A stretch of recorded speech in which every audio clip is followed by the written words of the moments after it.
It's Hoolheyak time. I kinda understand why people don't really like Hoolheyak, and I'm gonna be honest, it's a skill issue, but I'm also not gonna blame you for it, because she is kinda weird. Hoolheyak's whole shtick is her levitate. All three of her skills inflict levitate, and her talents either help set up her levitate with weightless, or pay off her levitate with a silence and damage bonus. Because of this, Hool's kit is more designed around this niche rather than functioning as a game-breaking generalist, which is why I like her. Her S1 is a simple crit skill, dealing triple damage to up to 2 targets. If only one target is hit, Hool levitates that target for 4 seconds. Despite being an incredibly simple skill, there's a lot that I have to say about it. The levitate itself is pretty strong, being a 4-second levitate on a 7-second charge skill, giving it an over 50% uptime against lighter targets or a 28% uptime against heavier ones. Either way, it's still a pretty decent crowd control effect on top of a good damaging skill. Something that's very important to clarify is that Hoolheyak's first talent triggers on any attack she inflicts levitate, meaning that for the attack that she levitates, she will receive her first talent's damage bonus and silence the target. She doesn't need to hit the target after it's already been levitated, the levitate itself is enough.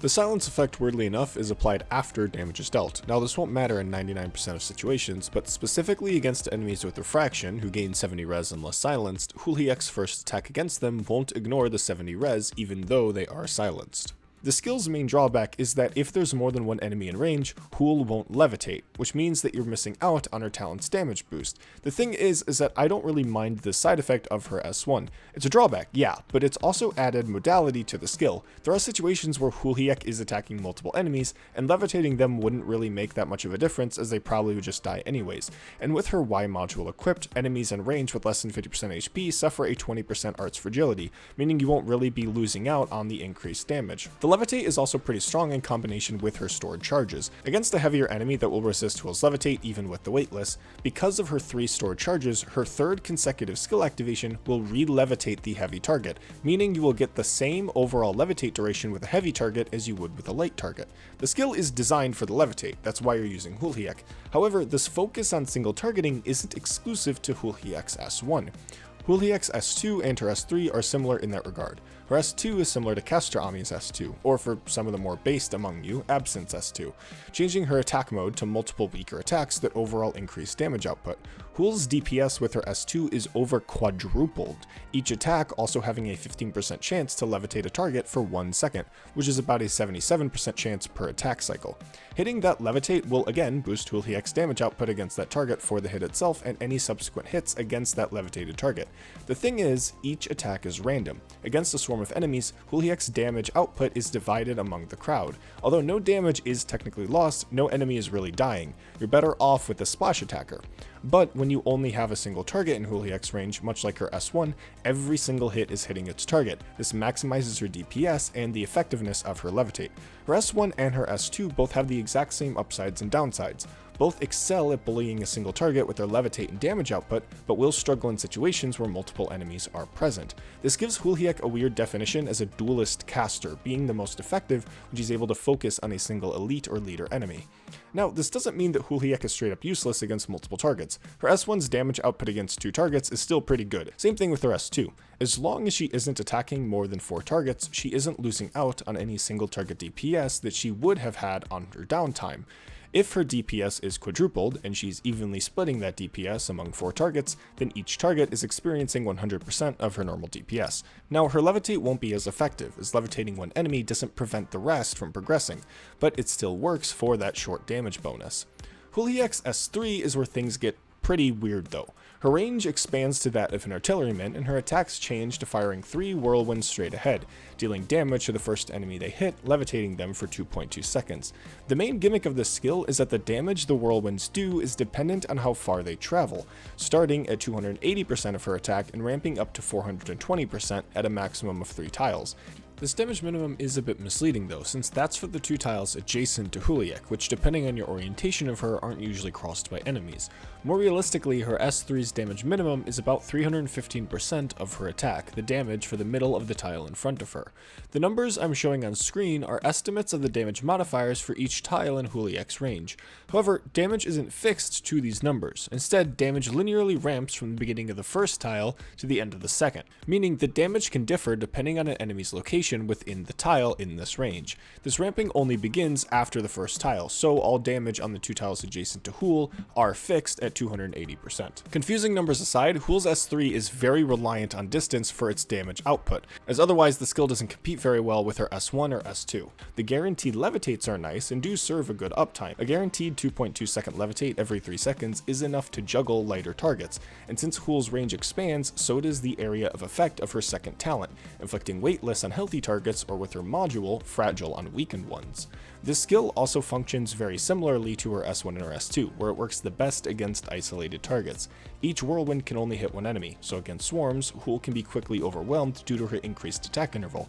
Additionally, her levitate becomes less effective at crowd control as enemies can just slip under her target and push forward. Against just one target, her S3's amazing levitate uptime can juggle important targets, slowing their movement while also hitting them for tons of damage.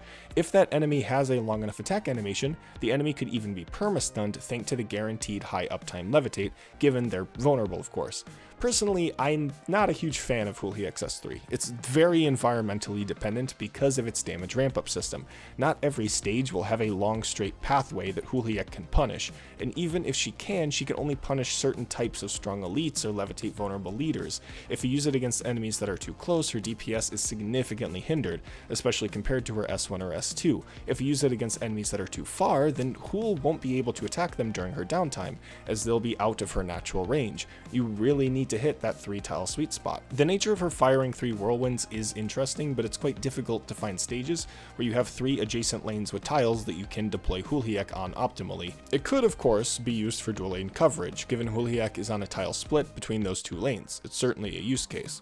Each whirlwind is also capable of hitting the same enemy twice, so if you do manage to split box an enemy, you could punish them with Hool's whirlwinds. I think the most interesting though is that against stationary targets with large hitboxes, Hoolheyak is capable of bursting them down by hitting them with all 3 whirlwinds on each attack.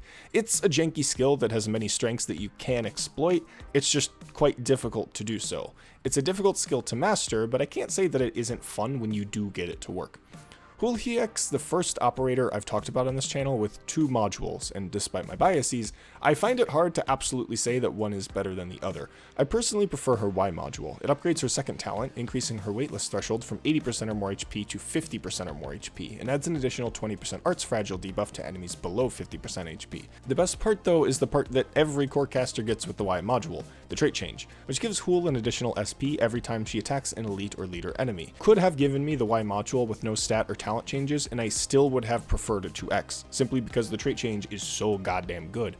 Her S1 is absurdly buffed by this trait change. It gets charged in only 2 to 3 attacks against elites and leaders, and because it holds 3 charges, any extra SP that Hool gains that would otherwise be wasted is just pushed into its next charge. This newfound cycle time helps immensely with her levitate uptime and general damage output. The same is obviously true for her S2 and her S3, helping cut down cycle time. Her X module on the other hand gives her an additional 15% attack boost when attacking aerial, or levitated, targets. Her trait change being a flat 10 res ignore. Since this is an attack modifier, it stacks with her damage multipliers, greatly increasing the damage she does with her skills. This can lead to a 400 damage increase with S1 or nearly a 600 damage increase with her S3 on top of the passive 10 res ignore. With the 20% arts fragile her Y module gives, Hool is capable of edging out her X module's damage output, but only marginally. Simply put, her X module is better for strict damage output, while her Y module is better for her levitate and support role. Something else I would like to mention is Hool's function as just a straight anti-air caster. If you use her against naturally aerial enemies, a lot of her downsides cease to exist, as she's always going to be getting her damage bonus and silence, no longer requiring the inconsistent effectiveness of her own levitate. Plus, certain drones are downright neutralized if you do get to silence them. Now, you will miss out on her ability to lock down targets in a single place, but it's still very clearly a role where she can perform well. Finally, and probably the most important reason why I love using Hoolheyak, is that she is not unique. There is already a core caster that is focused on levitate with anti-air specialization and a supporting subrole, Arknights. I really like Arknights. He's a really fun operator for a lot of the same reasons why I enjoy Hoolheyak, but the main reason why I'm bringing him up is because despite their similarities, Hoolheyak doesn't replace Arknights. Connie's a bit more specialized in being strictly anti-air, as one of his skills gives him an aerial targeting priority, since his talent applies a nearly 30% arts fragile on aerial targets. His kit supplements this anti-air role with his S2, which does levitate. However, Connie's levitate is quite different than all of Hoolheyak's. Throughout this video, I've talked about how Hoolheyak's skills work their best against a single target. Connie's S2, on the other hand, is the opposite, levitating 2 targets and dealing splash damage when their levitates end, implying use better suited for crowds. Hoolheyak doesn't replace Connie a lot, instead they actively complement each other. Hoolheyak can apply her weightless debuff, allowing Connie to levitate 2 weight 4 enemies for the longest duration in the game, 7 seconds. He applies a 28% fragile, which Hool can take full advantage of, all while silencing those targets. Once they hit the ground, they'll be weakened under the effect of Hool's 20% fragile, enough for both of them to finish them off. If there's a single target in the need of dealing with, Hoolheyak can levitate them. If it's multiple, Connie can levitate them. Ever since I've gotten Hoolheyak, I haven't been discouraged from using Connie. I've been actively encouraged to use them alongside each other because they're capable of fulfilling the gaps that the other one misses. It's such a fun synergy that leans into the already super synergistic nature of levitate. Most 6 stars downright replace their lower rarity counterparts, and to some of you, it's not a good thing that a 5-star can compete with Hoolheyak, but to me, this is what a 6-star should strive to be, not looking down on her peers, but fighting right alongside them. Remember, there are no bad operators, just little pussy-ass bastards who think they're too good to be levitated. Fuck you. Seriously, fuck you.